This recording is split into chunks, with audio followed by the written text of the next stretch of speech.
بسم اللہ الرحمن الرحیم۔ السلام علیکم ناظرین، میں ہوں سلیم خٹک اور آپ دیکھ رہے ہیں سلیم خٹک یوٹیوب چینل۔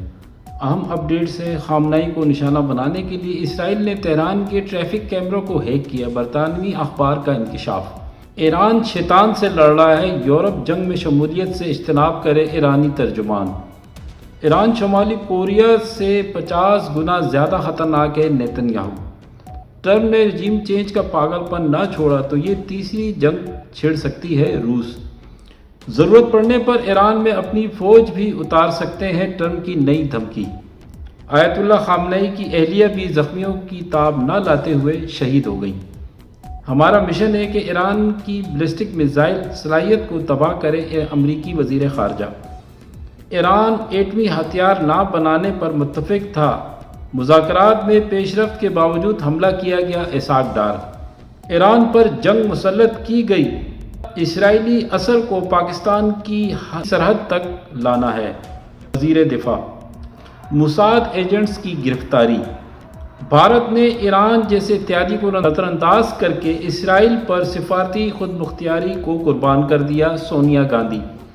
طاقت کا اندھدھن استعمال ناقابل قبول ہے، ایران کے خلاف فوجی آپریشن روکا جائے، چین۔ تو ناظرین، اس کی ڈیٹیل میں جانے سے پہلے اگر آپ نے ہمارے چینل کو ابھی تک سبسکرائب نہیں کیا ہے تو کر لیں اور بیل کے بٹن کو لازمی دبائیں تاکہ آپ کو نئی ویڈیو کا نوٹیفیکیشن مل سکے۔ تو مڈل ایسٹ کے حوالے سے اپڈیٹ سے، ریاض میں امریکی سفارتخانے پر ایرانی ڈرون حملہ، تہران اور تل ابیب میں شدید بمباری جاری۔ ایران اور لبنان میں مجموعی اموات کی تعداد 600 سے تجاوز کر گئی۔ ہمارا مشن ہے کہ ایران کے بیلسٹک میزائل صلاحیت کو تباہ کریں، امریکی وزیر خارجہ۔ امریکی فوج نے ایران پر حملوں کے لیے کون سی AI ٹیکنالوجی استعمال کی؟ آیت اللہ خامنئی کی اہلیہ بھی زخموں کی تاب نہ لاتے ہوئے شہید ہو گئیں۔ اسرائیل کا لبنان پر حملہ، حزب اللہ کے سربراہ نعیم قاسم کی شہادت کا دعویٰ۔ ایران پر حملے، اپنے بہترین دوست اور عظیم لیڈر ٹرمپ کا شکریہ ادا کرتا ہوں، نیتن یاہو۔ ضرورت پڑنے پر ایران میں اپنی فوج اتار سکتے ہیں، ٹرمپ کی نئی دھمکی۔ تو سب سے پہلے خامنئی کو نشانہ بنانے کے لیے اسرائیل نے تہران کے ٹریفک کیمروں کو ہیک کیا، برطانوی اخبار کا انکشاف۔ رپورٹ میں دعویٰ کیا گیا ہے کہ اسرائیلی انٹیلیجنس مہم کے تحت تہران میں نصب متعدد ٹریفک کیمروں تک رسائی حاصل کی گئی اور کئی سال تک ان کی ویڈیوز خفیہ طور پر تل ابیب منتقل کی جاتی رہیں۔ اخبار فائنینشل ٹائمز کے مطابق پاستور اسٹریٹ پر محافظوں اور ڈرائیوروں کی نقل و حرکت مسلسل نگرانی میں رہی۔ مخصوص کیمروں کے ذریعے کمپاؤنڈ کے اندرونی معمولات اور پارکنگ پوائنٹس کی نشاندہی کی گئی۔ جدید الگورتھمز کی مدد سے سیکیورٹی اہلکاروں کی روزمرہ زندگی، گاڑی کھڑی کرنے کی جگہوں اور آنے جانے کے رستوں کا ڈیٹا اکٹھا کیا گیا۔ اسرائیل اور CIA کو خامنئی کی ملاقاتوں کے اوقات اور شرکت سے متعلق پیشگی معلومات حاصل تھیں۔ حملے کے وقت موبائل ٹاورز جزوی طور پر غیر فعال ہو گئے، جس کے حفاظتی عملہ ممکنہ وارننگ سے محروم رہا۔ ان دعووں پر تاحال متعلقہ حکام کی جانب سے باضابطہ رد عمل سامنے نہیں آیا۔ ایران شیطان سے لڑ رہا ہے، یورپ جنگ میں شمولیت سے اجتناب کرے، ایرانی ترجمان۔ ایرانی وزارت خارجہ کے ترجمان اسماعیل بقائی نے اسکول میں پریس کانفرنس کرتے ہوئے کہا ہے کہ حکومت کی توجہ ملک کے دفاع پر ہے۔ اسماعیل بقائی نے کہا ہے کہ وہ لوگ رسوا ہوں گے جنہوں نے مذاکرات کی آڑ میں حملہ کیا۔ ایران شیطان سے لڑ رہا ہے، صہیونی حکومت کبھی بھی شرانگیز سے باز نہیں آتی۔ ایران شمالی کوریا سے 50 گنا زیادہ خطرناک ہے، نیتن یاہو کا کہنا ہے۔ فاکس نیوز کو انٹرویو دیتے ہوئے نیتن یاہو نے اسرائیل اور ایران کی جنگ کو اچھائی اور برائی کی جنگ قرار دیتے ہوئے کہا کہ ہم برے لوگوں سے لڑ رہے ہیں اور ہم خود اچھے لوگ ہیں۔ ماشاءاللہ، بڑا اچھا دعویٰ کیا انہوں نے۔ آگے چلتے ہیں۔ ٹرمپ نے ایرانی رجیم چینج کا پاگل پن نہ چھوڑا تو تیسری عالمی جنگ چھڑ سکتی ہے، روس۔ روس کی سلامتی کونسل کے نائب سربراہ اور سابق صدر دمتری نے خبردار کیا ہے کہ اگر حکومت کی تبدیلی کی کوشش جاری رکھی تو اس کے سنگین عالمی نتائج نکل سکتے ہیں۔ ایران، امریکہ اور اسرائیل کے حملے برداشت کر سکتا ہے، تاہم ان حملوں سے ایرانی قوم کو مزید متحد کر دیا ہے۔ ایران اپنی دگنی توانائی کے ساتھ جوہری صلاحیت حاصل کرنے کی کوشش کرے گا۔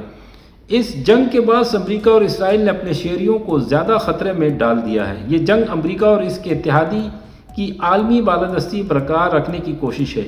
ایران میں حکومت بدلنے کی کوشش کا پاگل پن نہ روکا گیا تو تیسری عالمی جنگ کا آغاز ہو سکتا ہے اور کوئی بھی واقعہ اس کا آغاز بن سکتا ہے۔ یورپی رہنماؤں پر تنقید کرتے ہوئے کہا ہے کہ امریکہ جانتا ہے کہ روس کے ساتھ جوہری تنازع کی کیا قیمت ہوگی۔ ان کے مطابق اگر نیوکلیئر جنگ ہوئی تو اس کے نتائج ماضی کے ایٹمی حملوں سے کہیں زیادہ تباہ کن ہوں گے۔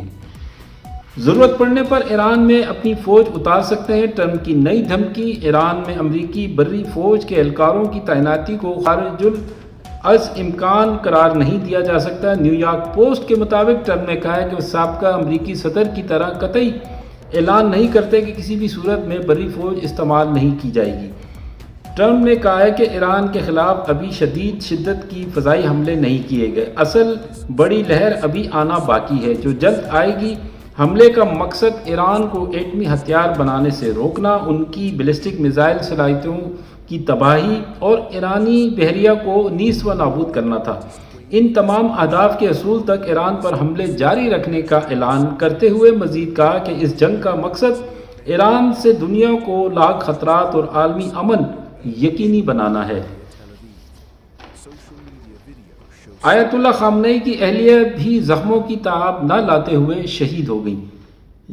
جس حملے میں آیت اللہ خامنئی شہید ہوئے اسی میں ان کی اہلیہ شدید زخمی ہو گئی تھی۔ اہلیہ 79 سالہ منصورہ خاجستہ باقرزادہ نے بھی دوران علاج اسپتال میں دم توڑ دیا، جبکہ خامنئی کے خاندان کے لوگ جن میں ایک بیٹی، داماد اور ایک پوتا بھی شامل ہیں شہید ہو گئے۔ آیت اللہ خامنئی کی اہلیہ منصورہ 1947 میں ایران کے مذہبی شہر مشہد میں ایک مذہبی اور با اثر خاندان میں پیدا ہوئی۔ ان کے والد ایک معروف تاجر تھے، جبکہ ان کے بھائی حسین باقرزادہ ایران کے سرکاری نشریاتی ادارے کے نائب سربراہ بھی رہ چکے تھے۔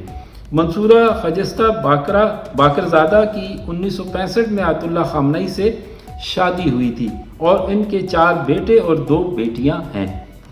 ہمارا مشن ہے کہ ایران کے بیلسٹک میزائل صلاحیت کو تباہ کریں، امریکی وزیر خارجہ، تاکہ وہ خطے اور دنیا کے لیے خطرہ نہ بن سکیں۔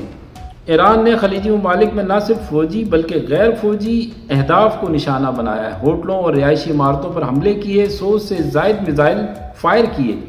ان کے مطابق ایران کے ابتدائی حملوں میں بڑے پیمانے پر جانی نقصان ہوا ہے۔ اگر امریکہ پیشگی حملہ نہ کرتا تو کہیں زیادہ جانی نقصان ہو سکتا تھا۔ کسی صورت جوہری ہتھیار حاصل نہیں کرنے دیں گے، کیونکہ وہ اگر ایران کے پاس میزائلوں کے ساتھ ایٹمی طاقت بھی آ گئی تو وہ دنیا کو یرغمال بنا سکتا ہے۔ ایران کے خلاف فوجی آپریشن تیزی سے آگے بڑھ رہا ہے اور تمام اقدامات بین الاقوامی قوانین کے تحت کیے جا رہے ہیں۔ بدماشی کے کانگریس کو مکمل طور پر اعتماد میں لیا جا رہا ہے اور کنگ آف 8 گروپ کو مسلسل بریفنگ دی جا رہی ہے۔ ایرانی موجودہ حکومت رجیم عوام کی نمائندہ نہیں ہے اور امریکہ ایک ایسے ایران سے محبت کرتا ہے جس میں موجودہ حکومت مسلط نہ ہو۔ امید ہے کہ ایرانی عوام خود اپنے حکومت کا تختہ الٹ دیں گے، امریکہ کی مدد درکار رہے گی۔ واہ، کیا ان کے ہیں کارنامے اور ان کی سوچ۔ اسرائیل کا لبنان پر حملہ، حزب اللہ کے سربراہ نعیم قاسم کی شہادت کا دعویٰ۔ اسرائیلی فوج کا تہران میں صدارتی بیورو اور سلامتی کونسل کی عمارت پر 100 طیاروں سے حملہ، شہداء کی تعداد 787 ہو گئی۔ لیڈرشپ کمپلیکس پر 250 بم گرائے گئے۔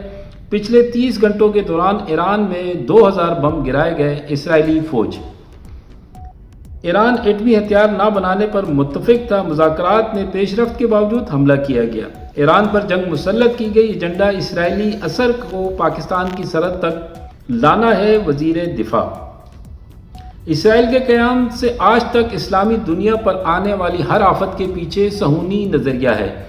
صہیونیت نے ایک صدی سے عالمی معاشی نظام کو کنٹرول کر رکھا ہے۔ بڑی طاقتیں صہیونیت کے زیر اثر ہیں۔ افغانستان، اسرائیل اور بھارت کا مشترکہ ایجنڈا پاکستان دشمنی ہو سکتا ہے۔ قوم کو سازش کو سمجھنا ہوگا۔ اسلامی دنیا اتحاد کو وقت کی ضرورت قرار دیتے ہوئے کہا ہے کہ دعا ہے کہ فلسطین آزاد ہو اور پاکستان محفوظ رہے۔ آمین۔ سعودی اور قطر میں دھماکوں کی منصوبہ بندی کرنے والے موساد ایجنٹس کو گرفتار کر لیا گیا، امریکی تجزیہ کار کا دعویٰ۔ نامور تجزیہ کار ٹکر کارلس نے کہا ہے کہ گزشتہ رات قطر اور سعودی عرب میں حکام نے مبینہ طور پر اسرائیلی ایجنٹس موساد کے ایجنٹس کو گرفتار کر لیا۔ یہ مبینہ ایجنٹس دونوں ممالک میں بم دھماکوں کی منصوبہ بندی کر رہے تھے۔ انہوں نے یہ دعویٰ کیا ہے کہ اسرائیل نہ صرف ایران بلکہ قطر، متحدہ عرب امارات، سعودی عرب، بحرین، عمان اور کویت کو بھی نقصان پہنچانا چاہتا ہے۔ اسرائیل اپنے اس مقصد میں کسی حد تک کامیاب بھی ہو چکا ہے۔ بھارت نے ایران جیسے اتحادی کو نظر انداز کر کے اسرائیل پر سفارتی خود مختاری کو قربان کر دیا، سونیا گاندھی۔ بھارتی کانگریس پارٹی کی صدر سونیا گاندھی نے کہا ہے کہ حکومت نے ایران جیسے درینہ اتحادی کو نظر انداز کر کے اور اسرائیل کی حمایت کر کے بھارت کی سفارتی خود مختاری کو قربان کر دیا۔ اس طرز عمل نے عالمی سطح پر بھارت کی ساکھ پر سنجیدہ سوالات کھڑے کر دیے ہیں۔ حکومت کو اسرائیل نواز مفادات کا محض تابع دار بنا کر پیش کرنا ہے۔ یہ اخلاقی بزدلی ہے جس سے عالمی فورمز پر بھارت کی پوزیشن کمزور دکھائی دیتی ہے۔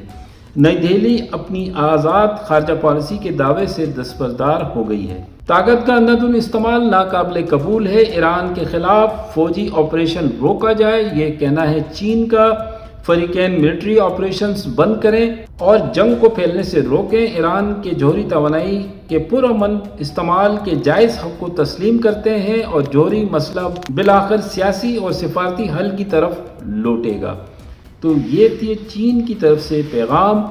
تو ناظرین یہ تھی اپڈیٹس، اور آخر میں ویڈیو کلپ ضرور دیکھیں۔ مجھے اجازت دیں، انشاءاللہ نیکسٹ پروگرام میں آپ سے ملاقات ہوگی۔ اور ایک دل خراش واقعہ جو کہ ایران میں پیش آیا تھا، جس میں 180 کے قریب اسکول کی بچیاں شہید ہو گئی تھیں، ان کی آج تدفین ہوئی ہے، اس حوالے سے ایک ویڈیو کلپ ہے، وہ بھی ناظرین آپ دیکھیں۔ مجھے اجازت دیں، دیکھنے کا بہت شکریہ۔ Thank you very much. Pakistan زندہ باد، ہمیشہ پائندہ باد۔ اللہ حافظ۔ اپنے سوارتھ اور اپنے لالچ کے لیے اسرائیل پورے مدھ پور میں آگ لگا سکتا ہے، اور اس بات کے پرمان ہر گزرتے دن کے ساتھ سامنے ابھر کر آ رہے ہیں۔ اسرائیل کے پردھان منتری بنجامن نیتن یاہو اور امریکی راشٹرپتی ڈونلڈ ٹرمپ، اس سے بڑا دربھاگیہ نہیں ہو سکتا کہ یہ دونوں شخص، ایک شخص امریکہ کا راشٹرپتی اور دوسرا اسرائیل کا سب سے طاقتور آدمی۔ اور میں ایسا کیوں کہہ رہا ہوں دوستوں؟ آپ کی سکرینز پر یہ ہیں ٹکر کارلسن۔ ٹکر کارلسن ایک پترکار ہیں جو ایک زمانے میں امریکی راشٹرپتی ڈونلڈ ٹرمپ کے بے حد قریبی ہوا کرتے تھے۔ دعویٰ یہ ہے کہ قطر نے موساد کے ایجنٹس کو گرفتار کیا ہے، یعنی کہ اسرائیل کی جو گپتچر ایجنسی ہے اس کے ایجنٹس کو گرفتار کیا ہے۔ مقصد، موساد کے یہ ایجنٹ قطر کے اندر بم دھماکے کروانا چاہتے تھے اور اس کا دوش ایران پر بڑھنا چاہتے تھے۔ کہہ رہا ہوں کہ قطر نے اسے خارج بھی نہیں کیا ہے اب تک، جب میں شو ریکارڈ کر رہا ہوں۔ سب سے پہلے سنیے ٹکر کارلسن کیا کہہ رہے ہیں۔ This year, it really, really hurts these countries. And Israel wanted to hurt these countries. That's the point. Wanted to hurt these countries. Wanted to sow chaos and disorder because they are rivals of Israel. So it's probably not, hasn't been reported, but it's a fact that last night in Qatar and Saudi Arabia, authorities arrested Mossad agents planning on committing bombings in those countries. Now, that's weird. That doesn't make any sense. Why would the Israelis be committing bombings in two Gulf countries which are also being attacked by Iran? Aren't they on the same side? Carlsson نے یہ بھی کہا تھا کہ اسرائیل سیدھے طور پر پرتسپردھا کر رہا ہے مدھ پورو کے دیشوں کے ساتھ، اور انہیں برباد کرنے کے لیے وہ کچھ بھی کرنے کو تیار ہے۔ حقیقت یہ دوستوں کہ جس طرح سے امریکہ اور اسرائیل نے ایران پر جنگ تھوپی ہے، جس طرح سے سپریم لیڈر خامنئی کو موت کے گھاٹ اتارا گیا ہے، اس میں صاف طور پر ایک لالچ، ایک ڈیویس پلان دکھائی دیتا ہے، ایک بہت ہی کرور سوچ دکھائی دیتی ہے، جس کے پیچھے کوئی لاجک نہیں ہے، صرف سوارتھ، اپنے آپ کو بچانا اور ایران کی سطح کو پوری طرح سے برباد کر دینا۔ اور اس سے پہلے آپ کو یہ تصویر دیکھنی چاہیے۔ یہ ہے سعودی عرب کے آرامکو کے راس تنورہ میں لگی آگ۔ یہ سعودی عرب کی سب سے بڑی تیل ریفائنری ہے۔ کیوں لگی؟ کیونکہ ایرانی میزائل یہاں پر آ کر گرتی ہیں اور یہاں پر آگ لگ جاتی ہے۔ پھر ایک اور تھیوری آتی ہے کہ میزائل نہیں گری، ایک ڈرون کے ٹکڑے گرے